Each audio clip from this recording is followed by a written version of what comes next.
everyone, it's Jack from Cultaholic.com, and it's my favourite time of the week because it's Friday. It's mandatory to get down on Friday, and it's time to talk about my wrestlers of the week. And it's been a very interesting week in the world of wrestling, actually, because there's been obviously the first week of the Wednesday Night Wars, Wednesday now being my second favourite time of the week. That's right, it's been AEW versus NXT, and there are wrestlers from both shows featured on this week's list. How very exciting, but there's also some wrestlers from elsewhere in the lovely, wacky world of professional wrestling as well. So let's waste no further time and take a look at my wrestlers of the week. First of all, my honourable mentions, of course, and a big shout out to Riho, the first ever AEW Women's Champion. Unfortunately, there were one or two things sort of wrong with her match, I guess. The main one being the strange booking. Why on earth did Nyla Rose go for the steel chair when she was going to get disqualified in the match to decide the inaugural champion? And why on earth also did Nyla Rose let go of that STF when she had Riho dead to rights? But apart from that, a really big win for Riho. It was just those weird little booking inconsistencies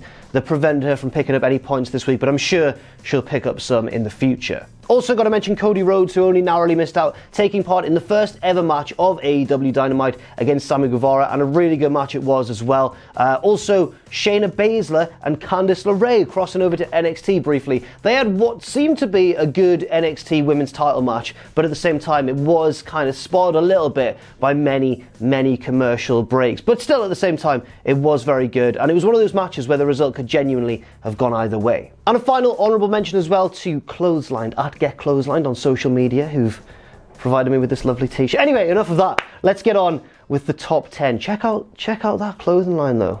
Lovely stuff. Number 10 this week goes to the man that Cody wrestled in the first ever AEW Dynamite match, and his name is Sammy Guevara, and everyone bloody hates him, and I can't work out why really. I mean, yes, he's a heel, but everyone seems to have legit hatred for Sammy Guevara. Is it because he's young and good looking and a bit of a millennial and has, you know, a vlog, and I'm starting to hate him myself now, to be quite honest with you. Sammy came up short in the match. He actually lost to Cody, but he looked impressive in defeat, busting out the sort of insane athleticism that we've come to associate with Sammy Guevara on the independent scene.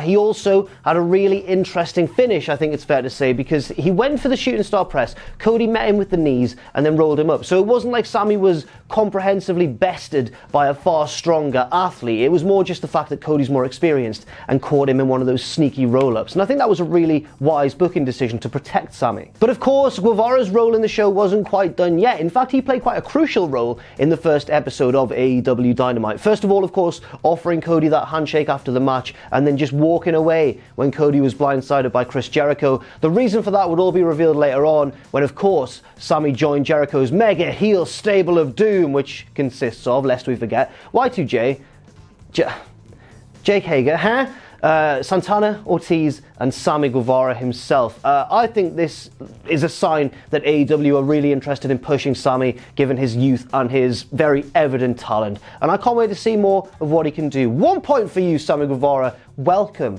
to the league table. Number 9 this week, let's go to Ring of Honor, because they had a big show last Saturday, I believe it was. Death Before Dishonor, one of their biggest shows of the year. And while, you know, Ring of Honor are having a bit of a bad time at the moment in terms of the stature of their promotion, attendance and pay-per-view buys and that sort of thing, they still turned out a very good show. It was one of their stronger shows of the year, I think it's probably fair to say. One of the reasons for this was Jonathan Gresham. If you're unfamiliar with Gresham, he did feature quite a lot last year on the league table, but I don't think he has this year so far. But basically, Gresham is small and very technical, so much so that his nickname is the Octopus, because octopuses have lots of limbs and are small. How big are octopuses, octopi? How big are they? I guess there's various species and stuff.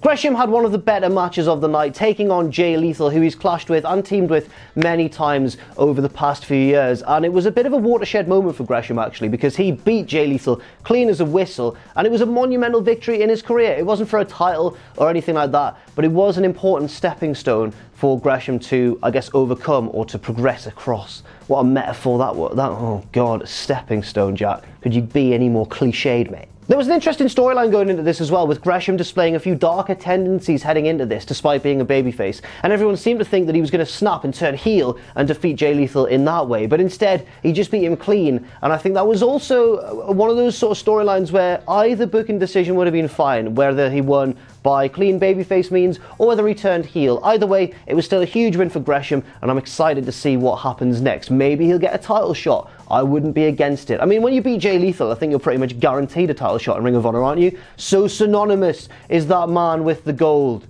I shouted there. I've been presenting now for like getting on towards 4 years, and I'm still quite bad at it when you think about it. Number 8 this week, and one half of the NXT Tag Team Champions still after a big victory this week on NXT. It's Bobby Fish. It was really nice to see Bobby Fish in a showcase match this week because out of all the members of the Undisputed Era, he is of course the one who we see the least of given his struggles with injuries over the past couple of years. He seems to pick up sort of slightly nagging injuries here and there, and it does keep him out for little short periods of time, and it can kind of break up his momentum. But it was great to see Fish back in the ring, doing what he does best, and being 1/4 of a very good match against the Street Profits, who should have got an honourable mention as well actually. Ford and Dawkins, big honourable mention for those boys. And Wale, friend of the channel, who wrapped them to the ring, and it was just really hyped up actually. It was good. It was good in a bit of a ragged way, but you know, it was fun, and that's what you want in professional wrestling. I'm not going to dwell on Fish for too long. In fact, we're going to go straight to number 7 because that's his tag team partner, and we're talking about the same match, and that man of course is Kyle O'Reilly. O'Reilly comes in one place ahead of Fish, I guess just because in these sort of matches, Kyle O'Reilly is often the more showcased of the two. He seems to be the, do I want to say better wrestler? Personally, I do prefer him as a wrestler. Not to say that Bobby Fish is bad or anything, he's also excellent. But also O'Reilly's got the youth on his side, and I think generally is the more charismatic star of the two, so he often gets featured in more showcase moments in their tag team matches. I feel like I've really taken away from Bobby Fish's efforts there, and I didn't mean to at all, but Kyle O'Reilly, as always, was superb in this bout as well. So the Undisputed Era, you know, they've kept hold of all the gold in NXT for the time being, apart from, of course, the Women's Championship. But O'Reilly and Fish have the tag belts, Roderick Strong has the North American Championship, and Adam Cole has the big NXT title. But I feel as though O'Reilly and Fish's moment may have been taken away from slightly because their post-match celebration was cut off by the monumental return of Tommaso Ciampa.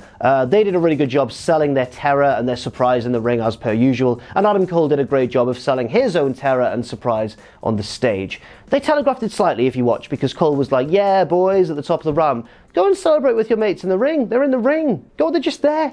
They're in the ring. Go and celebrate with them in the ring. No, just stay on the ramp, and then Ciampa will come out and scare the balls off you. Serves you right, Adam Cole. Serves you right. Number 6, now let's get on to a man who I actually can't believe hasn't featured on Wrestlers of the Week this year so far. I had to check a few times on my little spreadsheet, but apparently I haven't given him any points so far, so it's long overdue, and I'm delighted to award Hangman Adam Page a nice slice of points this week. Page featured in another big match in AEW on the first weekly episode, taking on Pac, the match that was supposed to happen at Double or Nothing, but then never did because of all manner of rumours about the reasons, to be honest, behind it, whether it was Pac's visa issues, whether it was creative differences, whether Dragon Gate were involved at the time. But the long and short of it is the match didn't happen for whatever reason, and we finally got it this week on TNT. And it was a good match in terms of pure work rate, maybe the best match on the show. A lot of people also enjoyed Cody versus Sammy, but I thought just in terms of the action itself and the execution of all the spots and everything, I thought that Page versus Pac was probably the strongest match of the night. And Hangman Page put in one of his, I think, pound for pound best performances in AEW so far. He is clearly a very valuable member of the team. The moment that I remember the most from this match, apart from, you know, the low blow and the finish and everything, is the huge moonsault from Hangman to the outside onto Pac, because despite being big and hench and a great striker and brawler and everything, you forget that Hangman Page is also really nimble and agile as well. He's freakishly athletic for a man of his size. But again, I'm not going to waste too much time talking about this match in terms of Hangman Page, because my next person on this list, and this week's number 5, is his opponent, the bastard, the Geordie bastard, Pac. Yeah, it was a big victory this week for Pac. He was in a very interesting position in the AEW landscape, because I think they're presenting him very strongly. He defeated Kenny Omega in shockingly straightforward fashion at All Out, and now he's got another very, not clean victory, but very dominant victory over Hangman Page. Yes, he used a low blow behind Earl Hebner's back, but he did just absolutely choke out Hangman Page with that brutalizer submission, and he also hit him with the Black Arrow as well. The ending of that match was all Pac, and I think it seems as though they're pushing him towards a title shot. The only problem is, of course, currently the title's held by a heel, and Pac would, I guess, also be a heel right now, even though everybody loves him. If they do push Pac towards that sort of title match, I reckon they'll hold off, because even though I think a heel versus heel clash would work, everyone would just get behind Pac naturally, I assume, against Jericho. I reckon they'll hold off until a babyface holds the title, and then Pac will take it from them. Wild predictions being thrown out by me right now. The promotion's only 1 week old on TV, but we'll see where it goes. Can't wait for Pac versus Swagger. Hager. Number 4 this week, and one half of one of my favourite matches of the week over on NXT. It's the bro himself, Matt Riddle. Just in terms of pure kayfabe results wise, this was a terrible week for Matt Riddle. He had his NXT title shot and he absolutely blew it in the opening match of NXT this week, losing to Adam Cole, and yeah, where does Matt Riddle go from here? But in terms of wrestlers of the week, I think that Riddle had an excellent week. He wasn't just in a big important showcase match on NXT going up against AEW for the first time, he also put in a tremendous performance, himself and Adam Cole having basically a mini takeover kind of match, and you could indeed say that the whole show on NXT this week was like a mini takeover in its own right. But Riddle finds himself in a really strange position right now. He's kind of in limbo in the NXT landscape, because not only did Finn Balor come back after this match and stare down Adam Cole, but then at the end of the show, as I've mentioned, Tommaso Ciampa made his return as well. Everyone's kind of gunning for that NXT title, and now that he's already burned his title shot, where does Matt Riddle go from here? Who on earth does he feud with? I guess the upside is, whoever it is, Matt Riddle can pretty much get a good match out of just about anyone on that roster, and indeed, if he's paired up with someone else who's really good, they can have a match of the candidate on a takeover. Number 3, from one Matt to another, what a week it is for people named Matthew. Shout out to you, Botcher Matthew Mania. It's Matt Taven, the former Ring of Honor World Champion. Ooh. That's right, Matt Taven lost his Ring of Honor World Championship this week, and let's be honest, right, it's not been the most popular of reigns, but I don't know how much of that's to do with Taven himself, and how much that is to do with, I guess, Ring of Honor's current standing in the pro wrestling global landscape since the rise of AEW, since New Japan's become such a powerhouse. Ring of Honor certainly isn't the indie kind of dreamland that it was a decade ago. But quite fittingly, in a strange sort of bittersweet way, Taven had arguably the best match of his entire reign in losing the championship. The last match of the reign was probably the best one, and even though he wasn't the most popular champion, he did, I think, sign off with a very good performance against an opponent who he matched up really well with. So fair play to you, Matt Taven. Feel quite bad for him, to be honest, but let's see what he does next. Apparently, the rumours are, in fact, that he's signed a big new contract extension with Ring of Honor, so I don't feel too bad for him, actually, if he's raking in that guaranteed dollar. But yeah, just from a creative point of view, I feel like he's quite an interesting character. He seems to try and stand out, and he hasn't really been given a chance by a very frustrated, understandably frustrated fan base over in Ring of Honor land. Number 2 this week, a man who is no stranger to being number 1 on the Wrestlers of the Week league table, but this week he is only in 2nd place. It's the man himself, the leader of the Undisputed Era and the current NXT champion, Adam Cole, baby. It's still not cool when I do it. Cole had that awesome match with Matt Riddle that I've talked about, one of my favourite matches of a week, packed full of wrestling action, and also he is in a very exciting position going forwards just in terms of potential dream matches he could have. I really want to see him against Balor, I really want to see him against Ciampa, but then again, if Balor doesn't wrestle him first, I'd like to see Balor against various different people. It's all looking very exciting heading forwards towards the next takeover for NXT, and right at the centre of it all, the focal point is, of course, Adam Cole himself. But again, as charismatic as he is and as wonderfully entertaining as he is outside of the ring, Cole again reminded us in that match with Matt Riddle how amazing he can be inside the ring as well. A really good match, not quite as top tier as it would have been on a takeover, especially in the main event slot, I think, but at the same time, it was a really explosive start to the show, and I think a wise move by presumably Triple H, suck it too sweet click, to put that match on first, to really try and get the jump on AEW, I suppose. Now that the ratings have come out, you could argue that it wasn't totally effective, but I still think it was a clever move. So fair play to you, Adam Cole, well done for picking up 9 huge points this week, but you weren't quite good enough to become my Wrestler of the Week for this week. That goes to the new Ring of Honor World Champion, and his name is Roosh. Roosh, or Rush as he's sometimes called, people get confused. I'm going to call him Roosh because that's what they call him in CMLL, or what they called him in CMLL before all the drama this week, which I'll get onto. But basically, Roosh is the new Ring of Honor World Champion after having a pretty damn good match against Matt Taven to take that title. Ever since he absolutely squashed Dalton Castle at the MSG show over WrestleMania weekend, Roosh has been on a bit of a tear in Ring of Honor, and it seemed for a while to be one of those pushes that was just going to make him a viable contender for the title, but then he wasn't actually going to win it. But he did actually win it after a good match as well. Himself and Taven seemed to match up really well. They definitely had a certain chemistry there in the ring, and everybody seemed delighted that Ring of Honor did pull the trigger on Roosh and make him the new top dog. But that's not where the story ends for Roosh, and yes, that performance was good enough to get him the big 10 points this week, but he's also been involved in quite a strange storyline in the real life, the shoot world of pro wrestling goings on, not the kayfabe world. If he was a footballer, in fact, you could say that he's dominating both the front and the back pages. The reason for this is that Roosh, straight after winning the Ring of Honor World title, announced that himself and his father, who's still involved in the business, are now no longer affiliated with CMLL, his home promotion in Mexico, and are now independent in Mexico, which made everyone go, ooh, that's a bit strange, what's happened there?